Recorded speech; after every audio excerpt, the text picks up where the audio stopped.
jump directly into a few interesting cases.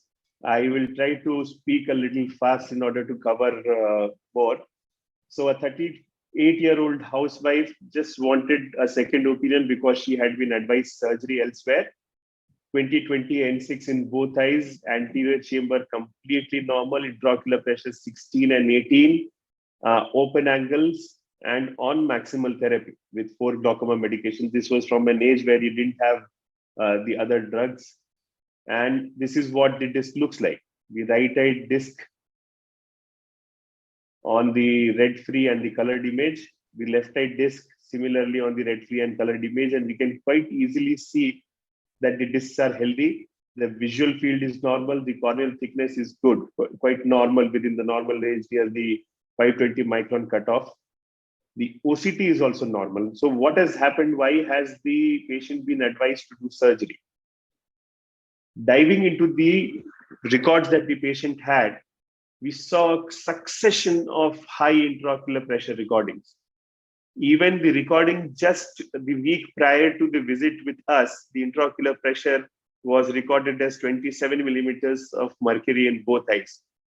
The interrogation into how it was done revealed that it was done with a non-contact air puff tonometer. And this lady, who was very apprehensive during the applanation also at our clinic, had this habit of squeezing the eye. So if the patient squeezes the eye or has this kind of a straining action during that brief pulse of air touching the cornea, the intraocular pressure can be falsely raised. Now, what did we diagnose this patient as? We wanted to rule out ocular hypertension. Okay, we did not see glaucoma, but is there ocular hypertension? So in a stepwise manner, we started discontinuing the intraocular pressure. And on a day DVT, finally, after 4 to 5 months, the intraocular pressure on Goldmann applanation tonometer measurements was 13 to 16 in the right eye and 13 to 15 millimeters in the left eye. So while the NCT is a very good screening tool, it should not be used to diagnose or monitor intraocular pressure in glaucomatous eyes. The medications, if the patient is on, and you can watch the patient over a period of few months, medication should be tapered gradually or stopped gradually, and wait for the washout period before determining that the pressure is normal even after stopping a particular drug. This is a very interesting patient. A young man had undergone LASIK 2 years back, had a retinal detachment because he was a high myope. 6 months following the SOR, he had a decrease in vision with central corneal haze.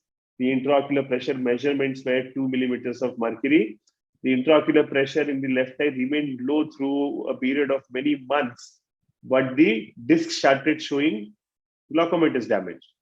So nobody was able to figure out what was happening and why, despite a low intraocular pressure, the disc damage was going on increasing. But an investigation into the corneal haze, and what you can see very clearly on this slit lamp image here, when we retrospectively looked at this patient, was this gap between the flap and the residual cornea. This is the interface fluid syndrome. So between the flap and the residual cornea, you have a collection of fluid. So any device that measures the pressure of the eye on this cornea is actually measuring the pressure of this particular chamber and not of the eye. So the paradoxical low IOP is a result of this interface fluid syndrome, and the way we can counter it is by checking the intraocular pressure in an area where you don't have the fluid pocket under it. So a tonopen can be used, or an eye care can be used to check the intraocular pressure on the peripheral cornea. And for this patient, it was 38 millimeters of mercury. He was initiated on anti-glaucoma medications, and gradually it came under control. And after 4 weeks of treatment with anti-glaucoma medication, the pressure remained controlled, but the damage by then had happened. So because the GAT relies on the central corneal thickness, After LASIK, it may become unreliable, especially if the cornea is edematous or has interface fluid. If you have such a situation, tonopen or an eye care may not be a bad instrument to check the intraocular pressure in the peripheral cornea. The third interesting case is of another young man diagnosed with a unilateral angle closure, and he was started on topical steroids along with pilocarpine, as what was advised to undergo YAG-PI. He had come for a second opinion. The left eye seemed to be quite normal. The right eye had decreased vision and 20 occludable angles over 270 degrees, a unilateral occludable angles.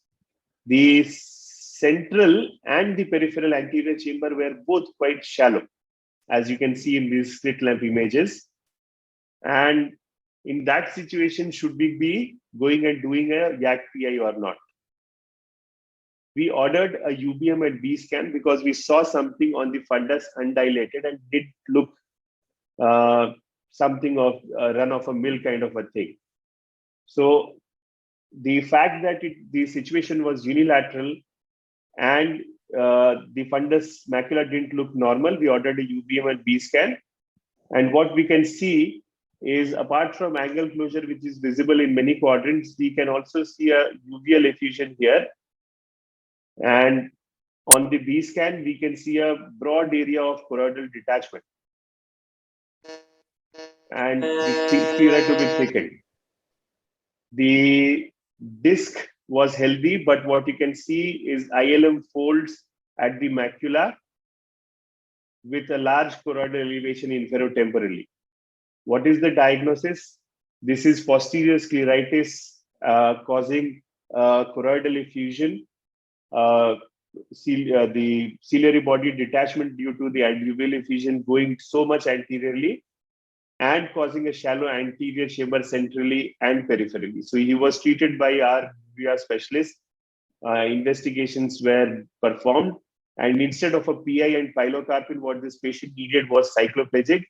And very soon, the intraocular pressure became normal, the AC became deep, and over a period of time, this patient recovered quite well. So if you have a unilateral angle closure, if you have any abnormality visible or you suspect any abnormality at the macula, do perform a UBM and B scan to rule out a secondary cause. I will stop here and will be happy to answer if there are any questions. Thank you, Dr. Siddharth, for excellent presentation. From your first presentation, I just want to clarify one thing, that there are some new perimeters which are coming up, including some of them which are having audiovisual unit which the patient can perform at home or at the waiting area. So are you exploring any of those or any new thing which is coming up in perimetry examination? Yeah, in fact, the iPad-based tool that has come up, we have found it very useful. And look, these can never replace the perimeter that we have in our clinics. But in an era where the patients find it difficult to travel within cities, and there are so many people who are dependent on the big cities for their perimetry, they have to travel hundreds of kilometers. If we can have something that comes even close, at least for the diagnosis, I don't think they can be good enough for monitoring because the test fetus variation is likely to be high, which needs to be, I'm not saying that they are high, but intuitively, you know that they are likely to be high. May not be very good to monitor, but if you can catch someone with a glaucoma sitting hundreds of kilometers away on a Zoom call like this, I think that will be a revolution. We need to wait on what these larger studies show. But I am very hopeful, and I hope someone will give us something that once you can put it on a mobile and diagnose glaucoma, we'll take a photograph, do a Gonio remotely. Thank you, Dr. Siddharth, for taking out your valuable time from busy LVPI glaucoma OPD. Thank you for being a part of our IC. Thank you so much, Dr. Ravi. Thank you, AIOS.